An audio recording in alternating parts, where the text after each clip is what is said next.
2024 లేదా 25లో డిగ్రీ లేదా బీటెక్ చదివారా? సాఫ్ట్వేర్ జాబ్ కోసం ఎదురు చూస్తున్నారా? అయితే కోడ్ జ్ఞాన్ 100 డేస్ కోర్సులో చేరండి, జాబ్ సాధించండి.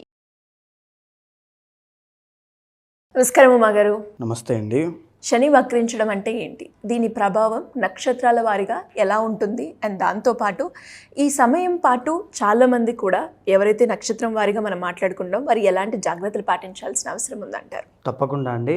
శని వక్రించడము మేజర్గా ఏమిటంటే శని వక్రించడము అంటే రివర్స్ మోషన్లో ఆ గ్రహము వెళ్తోంది అని ఒక అర్థంగా మనం భావిస్తూ ఉంటాం. కానీ నిజానికి ఖగోళంలో కానీ సౌర కుటుంబంలో కానీ ఏ గ్రహము కూడా రివర్స్ మోషన్లో వెళ్ళడం అనేటువంటిది మన కంటికి మనకి కనబడదు ఎక్కడ కూడా. మరి ఏంటి వక్రము అని అంటే ఎప్పుడైతే గ్రహాలు తమ తమ కక్షల్లో ప్రయాణం చేస్తూ ఉంటాయో ముందు వెనుక ఉన్నటువంటి గ్రహాల యొక్క ప్రయాణం అనేటువంటిది వాటి యొక్క గమన శక్తి భిన్నమైన మార్పులకు గురైనప్పుడు వెనకాల ఉండేటువంటి గ్రహము కాస్త స్లోగా మూవ్ అవ్వడం లాంటి ఈ మార్పుల వల్ల దాన్ని వక్రించడము అనేటువంటి దానిగా మనం చూస్తూ ఉంటాం. నిజానికి ఈ వక్రము అనేటువంటిది ఒక భ్రాంతి మాత్రమే. అయితే ఈ శని అనేటువంటి ఆయన జనరల్లీ ఎలాంటి వాళ్ళు అంటే మనందరికీ తెలిసిందే, ఒక నిబద్ధత, తర్వాత ఒక క్రమశిక్షణ, తర్వాత ఒక కర్తవ్యము, ఒక బాధ్యత, ఒక డెడికేషన్, డిటర్మినేషన్, ఇలాంటివన్నీ డిసిప్లిన్, ఇవన్నీ కూడా కలగలిసినటువంటి ప్లానెటే శనిగ్రహము. నిజానికి మనం శని అనేటువంటి ఆయన్ని ఏలినాటి శని వచ్చినప్పుడు అప్పుడు చాలాసార్లు సందర్భాల్లో తిట్టుకుంటూ ఉంటారు. అది చాలా తప్పండి. శని కనుక యోగించారు అంటే వాళ్ళ లైఫ్ అనేటువంటిది ఎక్కడికో వెళ్ళిపోతుంది. ఎవరి సహాయ సహకారములు కూడా అవసరం లేకుండా వాళ్ళంతటా వాళ్ళే నిలబడగలిగేటువంటి కెపాసిటీ ఉన్న వాళ్ళగా వాళ్ళు ఎదగగలుగుతారు. అది శని అంటే. సో మేజర్గా ఇప్పుడు శని అనేటువంటి ఆయన మందగమనుడుగా శాస్త్రం చెబుతోందండి. అంటే స్లో మూవింగ్ ప్లానెట్ అనమాట. రిజల్ట్స్ కూడా అలాగే స్లోగా, పనులన్నీ స్లోగా వెళ్తూ ఉంటాయి, డబ్బులు స్లోగా వస్తుంటాయి, ప్రమోషన్ స్లోగా వస్తుంది, పెళ్లి స్లోగా అవుతుంది. కానీ ఎప్పుడైతే వక్రిస్తారో భిన్నమైన మార్పులకి కలిగి ఫాస్ట్ రిజల్ట్స్ అనేటువంటి వస్తాయి, ఇమీడియట్ యాక్షన్స్ ఉంటాయి ప్రతి దాంట్లోనూ. అది మంచైనా చెడైనా ట్రాన్స్ఫర్లు ఫాస్ట్గా అయిపోతాయి, ఉద్యోగం ఫాస్ట్గా వచ్చేస్తుంది, పెళ్లి ఫాస్ట్గా అయిపోతుంది, ఉద్యోగం ప్రతి దాంట్లోనూ కూడా ఇమీడియట్ యాక్షన్స్ వచ్చేటువంటిది శని వక్రించినప్పుడు. అది గోచారంలో అయినా పర్సనల్ చాట్లో అయినా. సో ఇక్కడ జరిగినటువంటి మార్చి 30వ తారీఖు దగ్గర అండి శని ఎప్పుడైతే మీనరాశిలోకి ఎంటర్ అయ్యారో అప్పటి వరకు ఏలినాటి శనిలో ఉండేటువంటి మకర రాశి వాళ్ళకి ఏలినాటి శని విడిపోయింది. కుంభ, తర్వాత మీన, తర్వాత మేషరాశుల వాళ్ళకి ఏలినాటి శని అనేటువంటిది ఇప్పుడు ప్రజెంట్ నడుస్తోంది. తర్వాత మిథున రాశి వాళ్ళకి కంటక శని ప్రారంభమైంది, సింహరాశి వాళ్ళకి అష్టమ శని ప్రారంభమైంది, ధనస్సు రాశి వాళ్ళకి అర్ధాష్టమ శని ప్రారంభమైంది. ఇప్పుడు ఈ శని వక్రించడం మూలాన మీనంలోంచి కుంభంలోకి ఆయన యొక్క ప్రయాణము పూర్వాభాద్ర ఉత్తరాభాద్ర నక్షత్రాల గుండా ప్రయాణం అవుతుండడం మూలాన కుంభరాశిలో శని ఉంటే ఎలాంటి ఫలితాలు ఉంటాయో అలాంటి ఫలితాలు కూడా ఇస్తారు. సో అలాంటప్పుడు ఏం జరుగుతుంది, మళ్ళా ఈ యొక్క వృషభ రాశి వాళ్ళకి కంటక శని యాక్టివేట్ అవుతుంది, కర్కాటక రాశి వాళ్ళకి అష్టమ శని యాక్టివేట్ అవుతుంది, వృశ్చిక రాశి వాళ్ళకి అర్ధాష్టమ శని యాక్టివేట్ అవుతుంది. అలాగే మకర రాశి వాళ్ళకి కూడా మళ్ళా ఏలినాటి శని యొక్క ప్రభావము ఈ 4 మాసాలు ఉండే అవకాశాలు ఉంటాయి. ఎప్పటి వరకు? జూలై 18వ తారీఖు మొన్న జరిగినటువంటి దాని నుంచి మనం ఆల్రెడీ మాట్లాడుకుంటూ ఉన్నామండి ఈ విషయంలో. నవంబర్ 27వ తారీఖు వరకు సుమారుగా 140 రోజుల పాటు 4.5 మాసాలు ఈ శని వక్రము అనేటువంటిది కలగడం జరిగింది. సో ఈ పీరియడ్ ఆఫ్ టైంలో చాలా భిన్నమైన మార్పులు ప్రతి నక్షత్రానికి, ప్రతి రాశికి అన్ని విధాలుగా కలుగుతోంది. కాబట్టి ఒక్కొక్కటి మనం ఎలా ఉంటుంది అనేటువంటిది చూద్దామమ్మా. మరి జ్యేష్ఠ నక్షత్రం వారికి ఏ విధంగా ఉంటుంది శని వక్రించడం వల్ల? అండ్ ఈ 4 నెలలు వారు ఏ సందర్భాల్లో ఎలాంటి జాగ్రత్తలు పాటించాల్సిన అవసరం ఉందంటారు ఉమా గారు? తప్పకుండా అమ్మ. జ్యేష్ఠ నక్షత్రము 1, 2, 3, 4 పాదములు కూడా వృశ్చిక రాశిలో సంచారం చేయడం అనేటువంటిది జరుగుతోంది. ప్రధానంగా ఈ యొక్క జ్యేష్ఠ నక్షత్రం వాళ్ళకి గురుబలం అనేటువంటిది అక్టోబర్ వరకు లేదు. మీరు బాగా గమనించండి, ఈ టైంలో మీరు ఫైనాన్షియల్ రిస్క్ అనేటువంటిది ఏది తీసుకోవద్దు. ఏదైనా కొత్తవి కొనడం, అమ్మడం, అప్పు చేయడం, అప్పు ఇవ్వడం ఏమి చేయొద్దు. తర్వాత శని కోసం మనం మాట్లాడుకుంటే మార్చి 30వ తారీఖు దగ్గర మీకు శని అనేటువంటి ఆయన 4th హౌస్ నుంచి 5th హౌస్లోకి ఎంటర్ అవ్వడం జరిగింది. సో దీనివల్ల అర్ధాష్టమ శని అనేటువంటిది పోయి 5th హౌస్లో శని యాక్టివేట్ అయ్యారు, మిశ్రమ ఫలితాలు ఇస్తున్నారు. మళ్ళా మొన్న జూలై 13 నుంచి 15వ తారీఖు లోపల శని వక్రించడం మూలాన అర్ధాష్టమ శని కూడా మళ్ళీ యాక్టివేట్ అవుతుంది అని చెప్పచ్చు. కానీ కొన్ని విషయాల్లో వీళ్ళకి చాలా మంచి జరుగుతుందండి. ఎలాగా? ప్రేమ వ్యవహారాల్లో ఇబ్బందులు పడుతూ తీవ్రమైనటువంటి అశాంతికి గురైనటువంటి వాళ్ళు ఎవరైనా ఖచ్చితంగా మళ్ళీ కలిసే యోగం ఉంటుంది. తర్వాత సంతానం కలగట్లేదు, సంతానం కోసం ఎప్పటి నుంచో ప్రయత్నం చేస్తున్నాం, మాకు దైవానుగ్రహం లేదనుకుంటే 100% ఈ 4 monthsలో గుడ్ న్యూస్ వినే అవకాశం కనబడుతుంది. ఉన్నత విద్య, పై చదువులు చదువుకోవడానికి ఎక్కడా కూడా నాకు పరిస్థితులని సహకరించట్లేదు అనుకునేటువంటి వాళ్ళకి ఈ 4 monthsలో మీకు మంచి గ్రోత్ కనబడే అవకాశం కనబడుతుంది.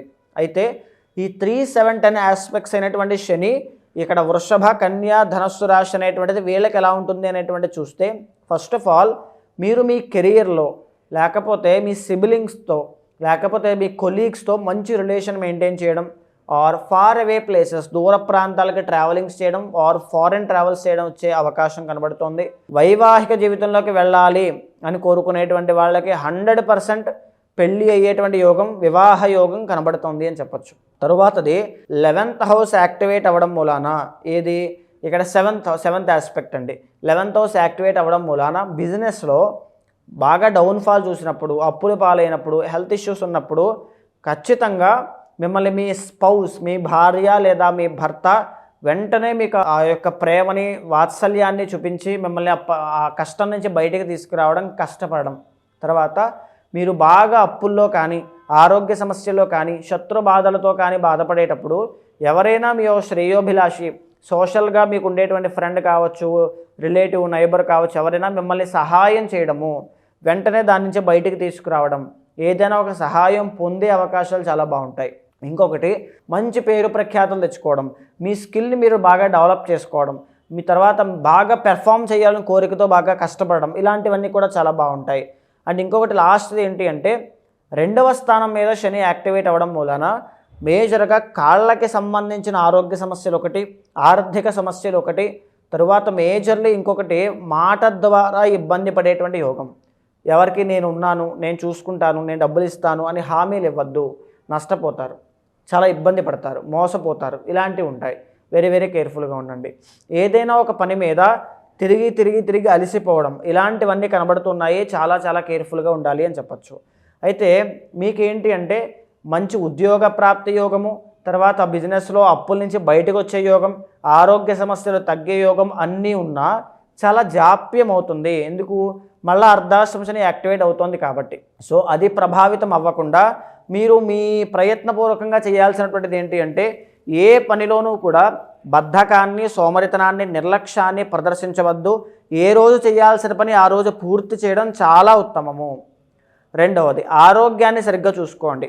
3వది కోపాన్ని కంట్రోల్ చేసుకోండి. తర్వాత ఏంటంటే శనికి సంబంధించి పరిహారాలు ఆచరించండి. ఎలాంటి పరిహారాలు? ఎవ్రీడే హనుమాన్ చాలీసా చదవండి. హనుమాన్ దానికి దీనికి ఏంటి సంబంధం అంటే అనుకుంటే, శని అనేటువంటి ఆయన కాంతి మన మీద పడినప్పుడు బద్ధకం, నిర్లక్ష్యం ఇలాంటివన్నీ కూడా తెలియనటువంటి ఇవన్నీ వస్తాయి. హనుమాన్ చాలీసా చదవండి. ఆయన ఏం చేశారు, ఆయన లంకకి ఎలా వెళ్ళారు, ఇవన్నీ వింటుంటే మనకి ఒక తెలియనటువంటి అడ్రినలైన్ రష్ అనేటువంటిది, ఆ పట్టుదల, కసి, కృషి అన్నీ పెరుగుతాయి. సో కంప్లీట్ ఆపోజిట్ అండి. అక్కడ బద్ధకాన్ని పోగొట్టడానికి ఈ వైబ్రేషన్స్ మనకి ఒక ఉత్తేజాన్ని క్రియేట్ చేస్తాయి అన్నమాట. ఎవ్రీథింగ్, ప్రతి మంత్రము కూడా రెమెడీగా ఇలాగే చెప్పబడింది. సో ఎవ్రీడే హనుమాన్ చాలీసా చదవండి. తమలపాకులతో స్వామిని అర్చించండి, పూజించండి. మార్నింగ్ టైంలో నిద్రలేవండి. మెడిటేషన్, యోగా లాంటివి ప్రాక్టీస్ చేయండి. తర్వాత అన్నిటికంటే ముఖ్యమైనది, బాగా పెద్ద పెద్ద బిజినెస్ కానీ 100% ఈ పని పూర్తయిపోవాలి అనుకుంటే మీ పర్సనల్ చార్ట్ చూసుకోండి, లేదా నా దగ్గరికి రండి. మీ చార్ట్ చూసిన తర్వాత ఏ సమస్యతో బాధపడుతున్నారో, ఏ టైంలో ఎలాంటి నిర్ణయాలు తీసుకోవాలో తీసుకోకూడదో ప్రతిదీ కూడా కూలంకషంగా మంచి చెడులు మాట్లాడుకున్న తర్వాత ఏదైనా దోషం అంటే శాంతి పరిహారాలు తప్పకుండా మీతో ఆచరింపజేస్తాను. ఎందుకంటే శని అనేటువంటి ఆయన వక్రించినప్పుడు ఇమీడియట్ రిజల్ట్స్ ఉంటాయండి, చాలా ఫాస్ట్గా. మనం నమ్మలేము. సో ఎవ్రీథింగ్ చాలా జాగ్రత్తగా ఉండాలి. మరి మీరు అన్నట్టుగానే ఇంకా ఎవరికైనా కూడా శని వక్రించడం వల్ల కావచ్చు, లేదంటే ఇంకా ఇతర సమస్యతోటి ఎవరైనా కూడా ఎదుర్కొన్నప్పుడు ఆస్ట్రాలజీ పరంగా రెమెడీ చేయించుకోవాలి అన్న వాళ్ళు ఎవరైనా కూడా మిమ్మల్ని అప్రోచ్ అవ్వాలి అంటే ఎలా ఉంటుంది? తప్పకుండా అమ్మ. మనం ఇప్పుడు మాట్లాడుకునేటువంటి అంశములన్నీ కూడా గోచారానికి సంబంధించినవండి. కానీ మీ పర్సనల్ చార్ట్ అనేటువంటిది మీకు మాత్రమే మీ కర్మానుసారేణ వచ్చినటువంటిది కాబట్టి మీరు ఎలాంటి సందర్భాల్లో ఇబ్బందులు పడేటువంటిది ఉంది, ఎక్కడ జాగ్రత్తగా ఉండాలి, ఎక్కడ మనం ప్రికాషన్స్ తీసుకోవాలి, ఎలాంటి కర్మ ఉండడం వల్ల మనం ఏ సమస్యలు ఇరుక్కుంటామో దానికి సంబంధించి ఎలాంటి పూజలు చేసి ఆ కర్మని ప్రాయశ్చిత్తం చేసుకుని ముందుకు వెళ్ళాలి, ప్రతిదీ కూడా మీ జన్మ కుండలిలో తెలుస్తుంది. సో ఎవ్రీథింగ్ అన్నీ కూడా అండి. అయితే మీ జన్మ కుండలి ఎవరైనా సరే అలాంటి వాళ్ళు ఉంటే కనుక, అనుకుంటే కనుక మీకు కింద కనిపించే నెంబర్కి కాల్ చేస్తే మా వాళ్ళు మీకు పూర్తి వివరాలు అందిస్తారు. మీ యొక్క జన్మ కుండలి చూసిన తర్వాత నవాంశ దశాంశ ఎవ్రీథింగ్ అన్నీ చూసిన తర్వాత గోచారంతో సమన్వయం చేస్తూ చాలామందికి నేను ఇదవ్వాలి అదవ్వాలని కోరికలు ఉంటాయండి. ఏ మార్గంలోకి వెళ్ళాలో తెలియదు, అసలు నిజంగా అవుతానో లేదో తెలియదు, లైఫ్ని రిస్క్లో పెడుతున్నానని ఒక భయం ఉంటుంది. అలాంటి వాళ్ళైనా హెల్త్ ఇష్యూస్ అనేటువంటివి తీవ్రంగా ఉండి ఎలాంటి రెమెడీ ఫాలో అవ్వాలో తెలియటువంటి వాళ్ళకైనా ఖచ్చితంగా మీరు జాతకం తీసుకురండి.